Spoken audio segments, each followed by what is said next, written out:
งามเนาะใช้เอาขึ้นไปปูเบิ่งด้วย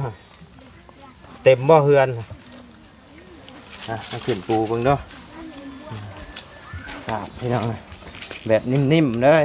สาดอันนั้นน่ะนอนโหดึงมาเลยพอดีชุดเฮือนเลย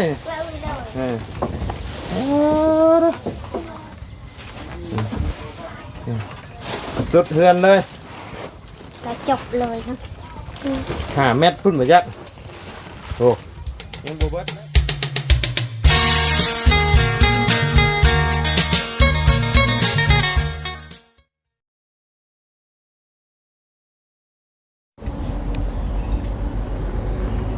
เนาะพี่น้องว้ามือบ้านนี่หลังจากฝนตกผ้าลงแล้วพี่น้องมามื้อนี้บัดแลบแหมเปียงเนาะเอามื้อนี้กันเนาะพี่น้องเอ้ยได้เข้ามาหาทั้งน้องลาเพิ่นอีกรอบเนาะพี่น้องอยู่บ้านอรอนนี่แหละแต่ว่าเห็นทางบ่าวบุญคงเพิ่นเอาลงในเฟซเนาะพี่น้องอยู่บ้านอรอนนี่มีพายุเข้าเมื่อวานนี่หอบเอาหลังคาชาวบ้านไปเนาะพี่น้องแต่ว่าบ่ฮู้อยู่สิอยู่ฝั่งนี้หรือฝั่งนั้นพี่น้องเดี๋ยวสิลองถามเบิ่งเพิ่นอีกทีเนาะพี่น้องว่ามาอยู่ฝั่งไรพี่น้องเอาก่อนอื่นก็กราบทักทายสบายดีนะพ่อแม่พี่น้อง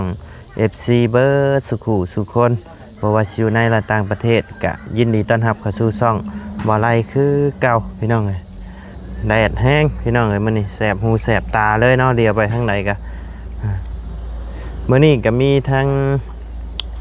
เอื้อยหักเนาะเอื้อยหักของบ่ไลนี่แหละพี่น้องเพิ่นได้ฝากเงินมาให้ทางบ่ไลสื่อสารมาให้น้องดาดานี่เด้อเพิ่นว่าเนาะพี่น้องเห็นทั้งเพิ่นบ่มีศาสตร์ใช่เนาะบ่มีศาสตร์ใช่พี่น้องเลยสื่อสารมาเงินที่เหลือก็บ่ได้สิ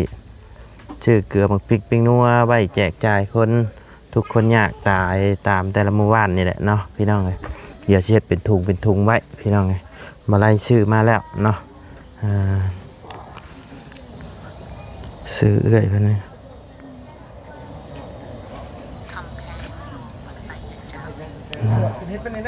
เลยเนาะพี่น้องเป็นเอื้อยคำแพงเนาะดวงพระไสยจักรเพิ่นก็เป็นคนลาวนี่แหละพี่น้องแต่ว่าทางเอื้อยเพิ่นก็ได้ไปอยู่ต่างประเทศเนาะที่ต่างประเทศเพิ่นก็ได้พาเงินมาให้ทางบ่ไลพี่น้องที่ว่าซื้อข้าวไปให้ทางสาวเพชรเพิ่นกับแม่นเนาะแต่ก็เดือนนิดๆหน่อยๆว่าไลก็ซื้อสาดมาให้ทางน้องเพิ่นพื้นนึงเนาะพี่น้องซื้อสาดแต่ว่าทางบ่บุญมื้อนี้ก็ซื้อข้าวซื้อน้ำมาให้เพิ่นนำอยู่พี่น้องหน่อยก็เดี๋ยวฉันเข้าไปพูดคุยน้ำน้องเพิ่นเนาะก่อนอื่นก็ต้องขอบคุณทางเอื้อยคำแพงเนาะดวงพระไสยจักรที่ได้ไว้วางใจให้ทางบ่ไลเป็นสะพานบุญให้มาเลยตลอดเนาะก็ต้องขอบคุณหลายๆขอให้เอื้อยอยู่ดีมีแห้งความเจ็บบ่ให้ได้ความไข้บ่ให้มีเด้อเนาะปรารถนาสิ่งใดก็ขอให้ได้สมความมุ่งมั่นดังปรารถนาบ่ว่าสิเฮ็ดธุรกิจการงานหยังก็ขอให้เฮงๆปังๆดำๆได้ด้วยเนาะบ่ว่าสิขึ้นเหนือร่องใต้ก็ขอให้ตลอดปลอดภัยเนาะสาธุเดี๋ยวเข้าไปหาทั้งน้องลาเพิ่นกันเลยเนาะพี่น้องเลยไปพี่น้องเดี๋ยวเข้าไปหาทั้งน้องเพิ่นก่อน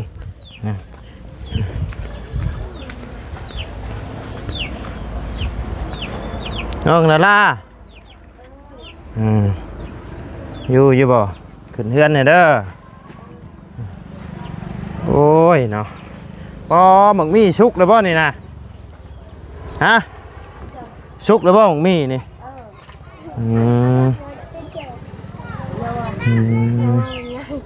ชุกเลยบ่หมึกมีนี่นะยังเจ้านี่ก็เป็นลูกเพิ่นบ่แม่นเนาะอันยับไปนั่งน้ำกันถูกไหมเดี๋ยวเราว่าสิถามเด้อ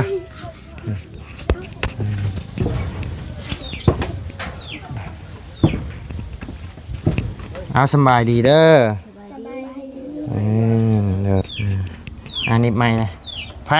พ่ที่เบ้าเก่งให้น้องให้เจ้าก็ได้เอา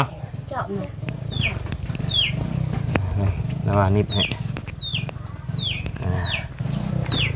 ยังใช้เสื้อตัวเก่าอยู่ โดย เสื้อตัวเก่าตั้งแต่บ่ไล่เข้ามาหาแต่รถน่ะได้พี่น้องเลยคือแปลนแท้เฮือนมื้อนี่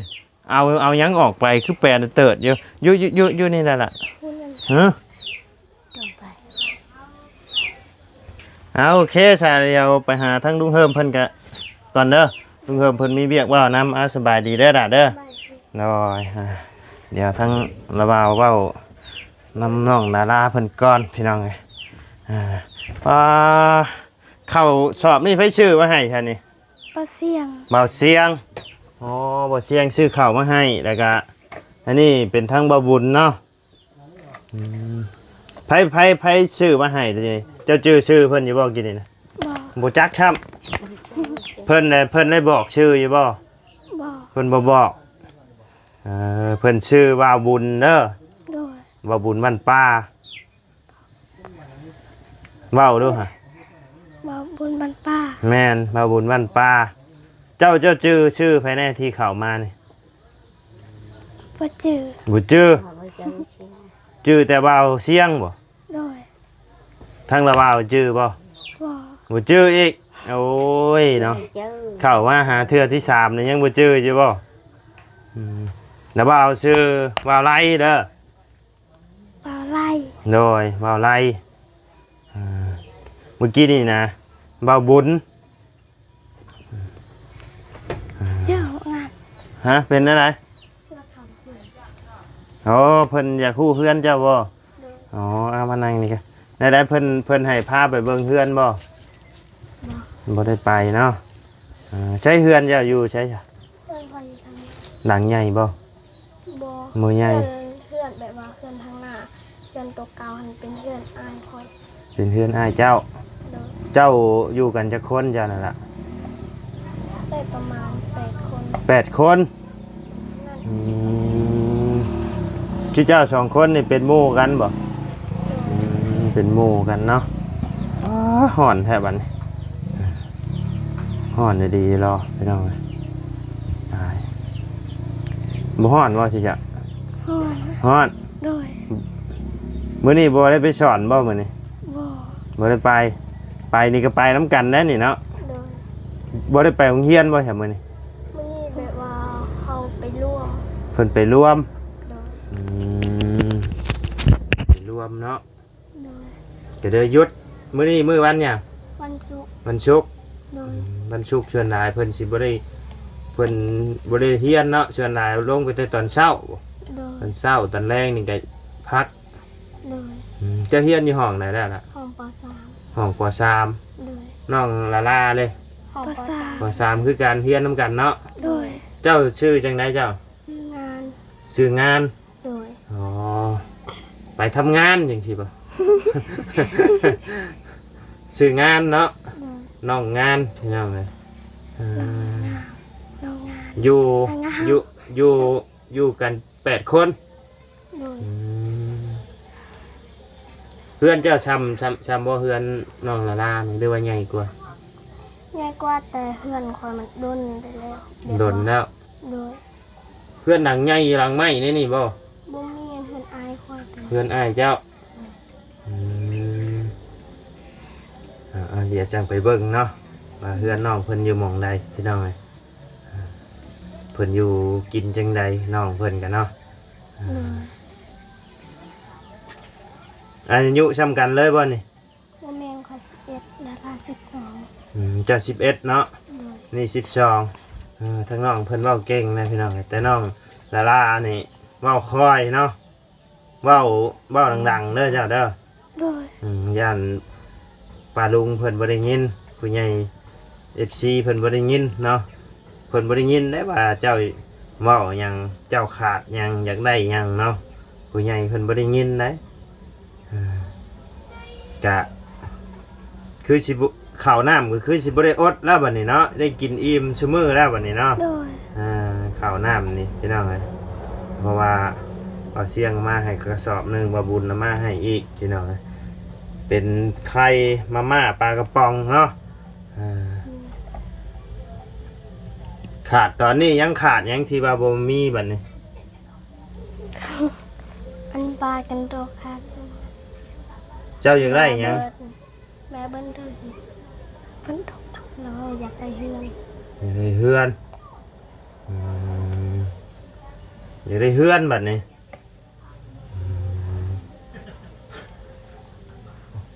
เจ็ดแล้วก็อัด ฮะ ฮอน ฮอด โดย ลงอยู่ลุ่มบ่ ทน ลงอยู่ลุ่มเนาะมันฮอดเนาะ โดย ที่หลักๆนี่ก็สิเป็นผ้าชาดที่นอนนี่แหละเนาะที่ว่ายังขาดแคลนอยู่แต่ว่าช่วงนี้ก็คือสิบ่ได้ห่มหรอกผ้าเนาะมันฮอด โดย เนาะบ่ค่อยได้ห่มพี่น้องเอาใส่ติ๊บแต่ว่าข้าววันนี้1นะใส่นี่บ่วันนี้ โดย ได้ติ๊บข้าวทางบ่ไล่ชื่อมาให้อันแหละพี่น้องเอ้ยโอ้วันนี้ข้าวเต็มติ๊บบัดนี้เนาะมาแต่ละเทื่อนี่ข้าวจนบ่พอกินเนาะมาบัดนี้โอ้มีอยู่มีกินแล้วบัดนี้เต็มติ๊บแล้วบัดนี้พี่น้องเอามื้อนี้กะละบ่าวได้ซื้อสาดมาให้ได้ไว้ปูอยู่ปูนอนเด้อเดี๋ยวฉันลงไปเอาซื้อสาดมาให้ทั้งน้องเพิ่นพี่น้องนะพอได้ปูนอนเนาะช่วยเหลือเป็นเบื้องต้นไปก่อนพี่น้องใช้ถ้าทั้งน้องนุ่งไปใช้เบิดแหละอ้ายอย่าไปใช้อ้ายเจ้า บ่ฮู้ บ่ฮู้ โดย บ่ได้ไปเรียกบ่ บ่ ทั้งแม่นี่ได้ครับบ่ได้ไปเรียกบ่มื้อนี้ เขาพักแบบว่าเขาเฮ็ดดอง อ๋ออยู่ในบ้านนี่มีรองเนาะมื้อนี้เนาะ โดย อ๋อโด มื้ออื่ ย นก็ดอง มื้ออื่นก็ดองมื้อนี้นี่ห่อข้าวต้มบ่มื้อนี้ห่อข้าวต้มเตรียมงานไว้เนาะ โดย อ่า ตอนแรกล่ะไปซอยเขานึ่งเขาเฮ็ด ๆตอนแรงไปช่วยนึ่งข้าวเฮ็ดกิน โดย ข้าวนี่เพิ่นนึ่งไว้แต่ตอนแรงพี่บ่ โดย ตอนเช้าบ่ได้นึ่ง บ่ อืมอะไรใครย่อยแล้วบัดนี้น้องละล่าฮ้อนแล้วบัดนี้ไปลงอยู่ลุ่มผู้ชาวบ้านมันช่างเย็นไป โด ไป ย ลงอยู่ลุ่มผู้ไปฮ้อนฝั่งนี้ยังบ่ชุกกระปิดบ่นี่นะมันหล่นบ่ โย่มาก ลงมาพี่มาอยู่ลุ่มให้แหละมันจังเย็นลงมาอยู่ลุ่มนะใครแน่เนาะเมื่อวานนี่ลมแห้งบ่เมื่อวานนี่แม่นบ่ โดย อันใช้คือว่ามีเห็นทั้งพ่อน้องชายเพิ่นเอาลงเฟซว่ามีเฮือนที่ลมเพิ่นหอบเอาหลังคาไปบ่อยู่มันอยู่หม่องใดล่ะ อยู่ตามทาง อยู่ตามทางอยู่ฝั่งนั่นบ่ โดย เจ้าจะได้ไปเบิ่งอยู่บ่ ไปเบิ่ง ไปจักหลังคาน่ะ ไปส่ง ช่องบ่ โดย เดิกออกไปเลย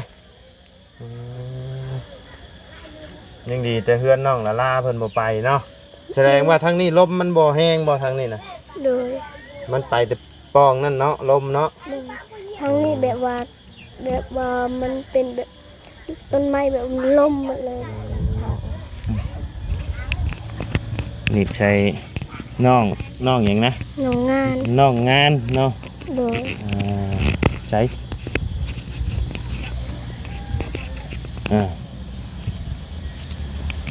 ใช้น้องงานกัน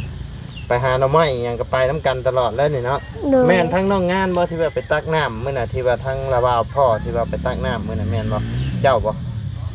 ที่ว่า ไม่หรอก ที่ว่าไอ้แม่นนะเนาะ โดย มันไปน้ำกันตลอดแล้วพี่น้อง โดย จาก11เนาะคือนี่13บ่ 12 12 โดย 12 ปีบางมีนี่ก็ลมพัดตกได้นี่เนาะ โดย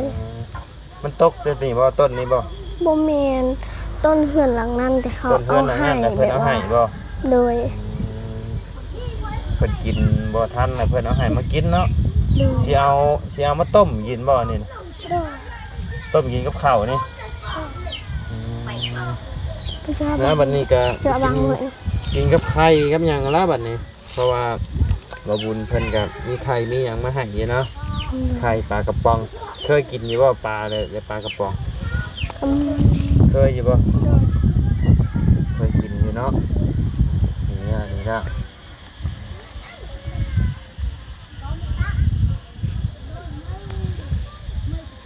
เพื่อนเจ้าภาคหลังไอ้ตัวนี้ไปเนาะ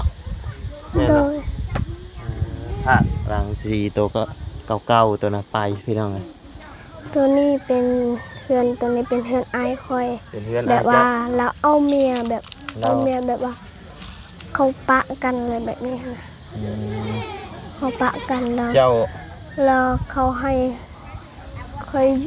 เราให้แม่คอยอยู่แต่แม่คอยว่าอยู่เพื่อนเก่าก็ได้เจ้าอยู่แบบนี้ เพิ่นปะกันแล้วเพิ่นให้แม่เจ้ามาอยู่เด้อแม่เจ้าบ่อยู่ แม่ เพราะ แม่ อยู่เพื่อนน้อยพุ่นดีกว่า อืมแม่คอยแบบว่านอนเฮือนเก่าก็ได้แบบว่า แม่คอยให้คอยนอนเฮือนแบบเฮือนตัวใหม่แบบนี้ น้อย เฮือนเก่าแบบว่ามัน เพื่อนเด้อเพื่อนที่เจ้าอยู่กับแม่เจ้าน่ะอยู่กันจักคน อยู่คันอ้ายคอยคันอยู่เฮือนหลังนี้ประมาณ7 คนอยู่แบบเฮือนเก่าแบบนี้ บ่ คัน อยู่ที่เจ้าอยู่กับแม่เจ้าหั่นน่ะ ที่อยู่กับแม่แบบหมดครอบครัวเลย อยู่กับพ่อกับแม่บ่ อยู่กับพ่อกับแม่หมดครอบครัวเลยบ่แต่ว่านับแต่ค่อยอยู่นำพ่อแม่ มีแต่เจ้าอยู่กับพ่อกับแม่ บ่มีเอื้อยแล้วก็อ้ายนำ มีเอื้อยมีอ้ายแต่เพื่อนหลังนี่แหละไผสิอยู่ แม่ แม่ อืม เพื่อนหลังใหญ่นะ เพื่อนนางตัว บ่แม่นบ่เพื่อนอ้ายเจ้า บ่แม่น บ่แม่น นี่เพื่อนอายคอยเพื่อนนางไง ตัวนี้บ่ เลย โอ้หลังใหญ่ได้นี่เนาะ เลย แม่นบ่บ่อันอยู่ร่วมกันเบิดบ่นี่นะ แบบว่าแม่คอยหันเราคันนอนแบบว่า นอนอยู่เฮือนเก่ากินอยู่เฮือนเก่าแบบว่า อ๋อ สร้างแบบว่านึ่งข้าวว่าหยังอันนี้ต้มหมดในเฮือนเก่าแบบว่า โดย คันว่าอยู่แบบตอนแรกแบบนี้ก็ขึ้นอยู่เฮือนแบบเฮือนไม้นี่ แบบนี้ โดย และเอื้อยคอยแบบว่า เราเห็นเฮือนแบบว่ามันเก่าแล้วก็เลยว่าแม่คอยก็เลยให้นอนเฮือนอายคอย โดยโดย แบบนี้ อันนี้บ่เอื้อยจัน โดยแบบว่าเอื้อยคอยเขาเคยเขาคลิปแบบว่า ตอนนั้นเราไปอยากเขาคลิปเราก็เลยเขาคลิปเราเขาใส่เรือแล้วเขาก็ซื้อให้รถ โอ้มีไอ้รถคันนี้นี่เพิ่นชื่อให้บ่นี่ โดย โอ้มีแต่ตะกี้ทางเอื้อยเจ้าก็มีคนเข้ามาถ่ายบ่ บุยโดย อ๋อโดย มีเบาจอยมาทาย เบาจ้อยเนาะ โดยล่ะ เราเข้าคลิปแบบไล่คลิปเลยนะแบบว่า คลิปเบาล่าแล้วก็คลิปเบาเกยแบบนี้ อ๋อ แล้วเบามัน เบามันเบาด่า เบาล่า แล้วก็เบาจ้อย โดย แต่ทางทีมงานระบ่าวนี่ยังบ่มีไผถ่ายเนาะ โดย ระบ่าวซื้อบ่าวไล่เลย โดย ผู้เมื่อกี้นี่นะซื้อบ่าวบุญ โดย มีบ่าวบุญบ่าวเสียงบ่าวลาวที่เข้ามานี่เนาะ โดย บ่าวตูนเคยเห็นอยู่บ่เจ้าเคยฮู้ไผนะ ค่อยพูดแบบว่าเบาเสียงแล้วก็เบาลาว บ่าวลาว อืม โดยฮู้หลายคนอยู่เนาะ โดย เอาซะเนาะเดี๋ยวเอาซื้อสาดมาให้ทางน้องลาลาเริ่มมันนี่เด้อ โดย เดี๋ยวสาดไปให้ปูนอนพี่น้องนี่พี่น้องนะอึ๊บสาด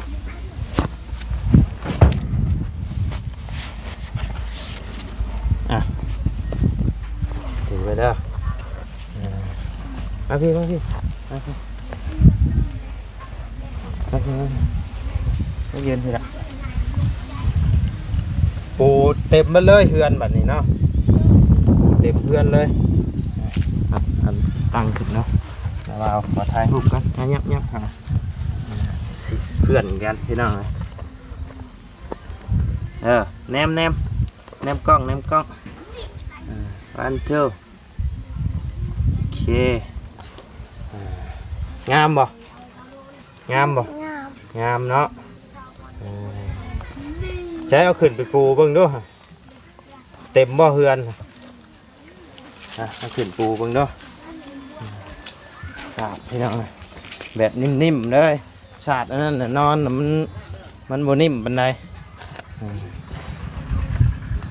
ตกเลยตกบันไดเด้อฮึบ เยี่ยน ใช้แกะปูเบิ่งด้วยพอดีเต็มเลยเฮือนแบบนี้เนาะเห็นว่าในตัดนะ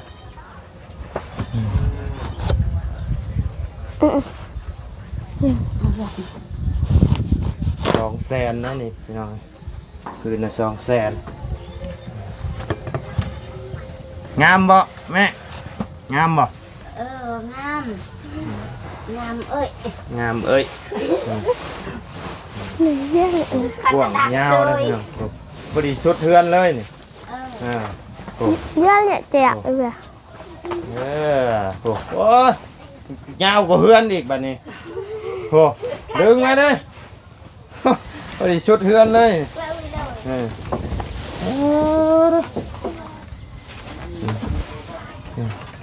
สุดเฮือนเลย จะจบเลยนะ 5 เมตรพุ่นมาจักโอ้ยังบ่เบิดแล้วผู้สุดเลยปูอันเดียวคุ้มเลยนี่นิ่มอีก นี่เอาอีกนะเอาก็จะเกะเนี่ย พอต้องยกขา ได้เดี๋ยวจังมันชุดชำไรเจ้ากับม้วนไว้หมองนั่นเด้อเพราะว่าศาสตร์นี่มันยาวพี่น้องนั่งไปนั่งศาสตร์ไม่เนี่ยงามเป็นอย่างมีหูปลาอีกพี่น้อง ตักลัง งามบ่น้องนาลางามเนาะ แบบไม่อาจจะ นุ่มบ่ อาจ นุ่ม จะ เล เบี ย ยด เนาะ เนี่ย นอนกับโบเจ็บดังปานใดบัดนี้เอาแบบนิ่มๆมาให้ว่าสิเอาแบบนี้แต่ว่ามากอะมันก็สิบ่คักปานใดพี่น้องก็ได้เอาแบบนี้มาเลยนี่ยาวสุดเลยราคา200,000กีบพี่น้องเอาเงินทั้งหมดทั้งมวลที่ว่าเราเอาซื้อมาให้นี่ก็บ่แม่นเงินเราเอาเด้อเป็นเงินทางผู้ใหญ่เพิ่นเด้อเป็นเงินทางเอื้อยคำแพงดวงพระไสยจักรเนาะเพิ่นก็เป็นคนลาวนี่แหละเพิ่นได้พากเงินมาให้เราเอาซื้อสากมาให้ทางน้องเด้อนี่แต่ว่าอยากให้ทางเจ้าขอบคุญขอบคุณเพิ่นเด้อเลยเจ้าเอาไม้มานิบให้น้องเพิ่นเลยขอบคุญขอบคุณเพิ่นเด้อที่เพิ่นได้ซื้อสากงามๆมาให้ปู่นอนเด้อนบมือขึ้น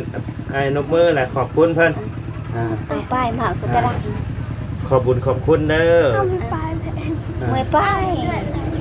เจ้ากับนกมือขึ้นน้ำขอบคุญขอบคุณเด้อเอื้อยใหญ่ใจดี เป็นไงใจดี ที่ได้ซื้อศาสตร์มาให้น้องลาล่า สาดมาให้น้องดาล่า หน่อยขอให้เอื้อยอยู่ดีไม่แห้ง ขอให้เอื้ออยู่ดีมีแห้ง สุขกายสบายใจพร้อมครอบพร้อมครัว เป็น สุขกายสบายใจ สุขกายสบายใจ พร้อมครอบพร้อมครัว ขอบกำครัว หน่อยขอให้อยู่ดีไม่แห้ง ขอให้อยู่ดีไม่แห้ง สาธุเนาะ สาธุ กสิประมาณนี่แหละพี่น้องเอ้ยทั้งน้องเพิ่นกันยังเบ้าบ่เก่งเนาะพึกเด้อพึกขอบบุญขอบคุณทั้งผู้ใหญ่เพิ่นเด้อต่อไปนี่สิมีทั้งผู้หลักผู้ใหญ่เพิ่นให้มาสดมาซอยเจ้าต้องฮัดเบ้าเด้อขอบบุญขอบคุณเพิ่นเด้อทั้งน้องงานเบ้าเป็นบ่ขอบบุญขอบคุณเพิ่นเป็นบ่ ก็เป็นไง บ่เป็นน้อยหนึงลองมึงดู ขอบใจเป็นอย่างใจดีหลายๆเด้อที่ฝากให้เงินแบบนี้แบบว่า ขอให้ร่ำให้รวย โอ้เก่งพี่น้องเนาะเก่ง คือ ทั้ง กูจะรัก เอาเนาะถือว่าเก่งแล้วพี่น้องนะทางนอกงานเนาะพี่น้องนะนอกงานเพิ่นใจละมัน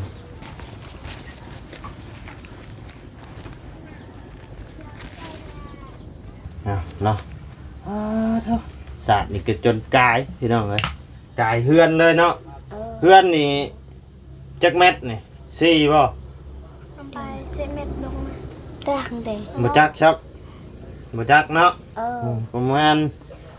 4หรือ5แหละพี่น้องแต่ว่าศาสตร์นี่เกินเลยโอ้ยาวเหยียดมาพี่เลยพี่สุดไปพูก็น่าสิพอดีเลยแหละบ่เป็นหยังเนาะเอาทางละว่าวก็บ่ได้ชื่อหยังมาผากทางน้องงานซ้ำเนาะทางน้องลาลาเพิ่นนี่ก็โอ้มีของฝากของต้อนหลายแล้วพี่น้องทางละว่าวบ่ได้ชื่อขนมมาพักบ่มีขนมซ้ำมีแต่สิเอาเงินให้ทางน้องงานเด้อไว้ไปซื้อหยังก็ได้ที่น้องอยากเด้อ20,000 กีบเด้อ ขอบใจ โดยเอาทางละว่าวก็สิได้ออกปะเด้อบัดนี้เด้อ โดย โดยสบายดีเด้อ สบายดี โดยมาขอไม้นะ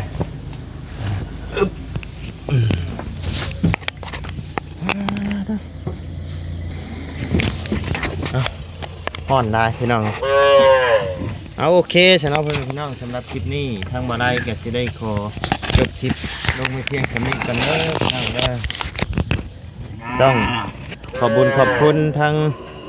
เอื้อยคำแพงดวงพระไสยจักรหลายๆเด้อเนาะที่ไว้วางใจให้ทางมาได้เป็นสะพานบุญให้มาโดยตลอดเนาะก็ขอให้เอื้อยอยู่ดีมีแห้งความเจ็บบ่ให้ได้ความไข่บ่ให้มีเด้อเนาะปรารถนาสิ่งใดก็ขอให้ได้สมความมุ่งมั่นดังปรารถนาบ่ว่าสิเฮ็ดธุรกิจการงานหยังก็ขอให้เฮงๆปังๆดำๆด้วยๆตลอดปีและตลอดไปเนาะและเงินที่ทั้งเอื้อยให้มาทั้งน้องไปใช้จ่ายหรือว่าซื้อเครื่องซื้อของนี่ก็ขอให้กลับคืนไปหาเอื้อย100 เท่าพันเท่าเด้อเนาะสาธุโอเคสำหรับพี่น้องสำหรับคลิปนี้ก็ล่ำลาเด้อพี่น้องเด้อขอบบุญขอบคุณพ่อแม่พี่น้องและ FC ที่เข้ามาติดตามนะครับชมทางช่องบาลัยพะลุยเนาะพี่น้องครับคลิปนี้ก็ล่ำลาแล้วพี่น้องสบายดีเด้อเนาะไป